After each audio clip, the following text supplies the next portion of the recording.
Suzuki Gixxer monotone এই বাইকটা আসলে কেমন? সবার চোখে আলাদা একটা বাইক হয়ে যাবে।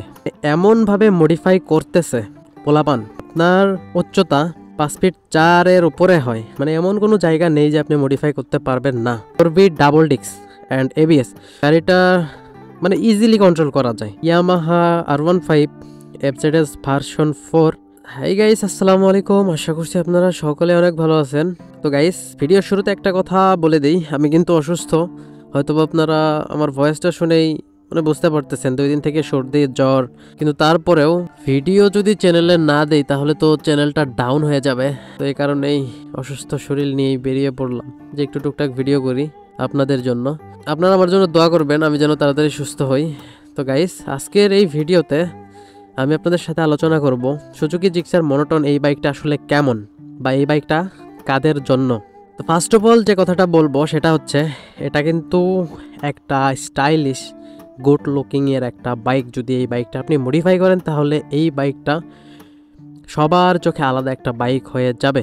বর্তমানে এই বাইকটা এমনভাবে মডিফাই করতেছে পোলাপান, বাইকটা দেখলে বোঝাই যায় না যে এটা সুজুকি জিক্সার মনোটন।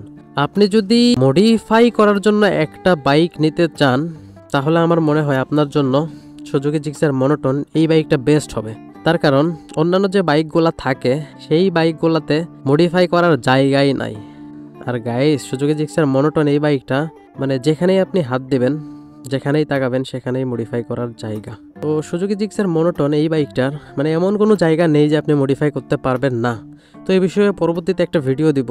তো আজকে যেটা বলতেছি, এই বাইকটা আসলে কাদের জন্য, যারা মুরব্বী আছেন বা বয়স্ক তাদের কিন্তু এই বাইকটা পছন্দ হবেই না।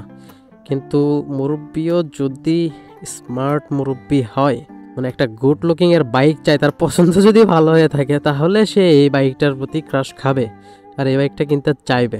এই বাইকটা আপনার যদি হাইট 5 ফিট 2-3 ইঞ্চি হয় তাহলে কিন্তু গাইস এই বাইকটা আপনারা কন্ট্রোল করতে একটু হিমশিম খাবেন। আর যদি আপনার উচ্চতা 5 ফিট 4 উপরে হয় তাহলে আপনারা এই বাইকটা ইজিলি কন্ট্রোল করতে পারবেন।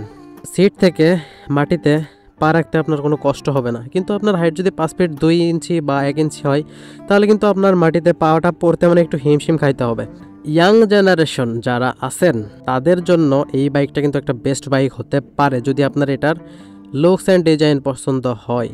আর গাইস, সুজুকি জিক্সার মনোটন এই বাইকটার যে কন্ট্রোলিং গাইস, আর যে ব্রেকিং সিস্টেম এতটাই স্মুথ, এক কথায় অসাধারণ।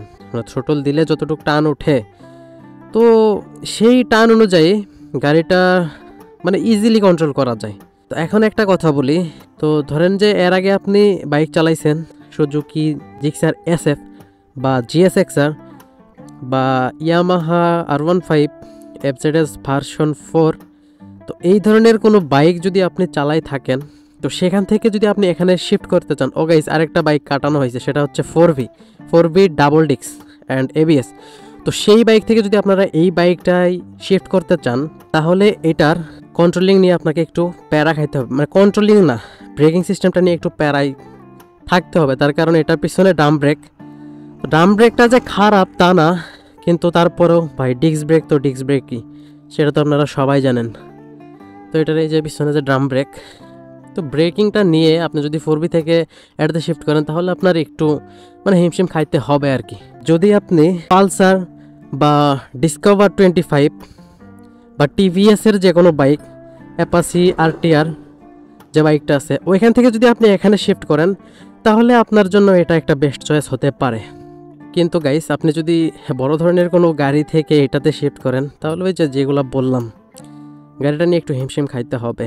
আর ইয়াং জেনারেশনের জন্য তো ভাই এই বাইকটা ক্রাশ। এই ছিল আজকের ভিডিওটা কেমন লাগছে অবশ্যই কমেন্ট করে জানাবেন। আর পরবর্তীতে কী ধরনের ভিডিও চান সেটাও কমেন্টের মাধ্যমে জানিয়ে দিবেন।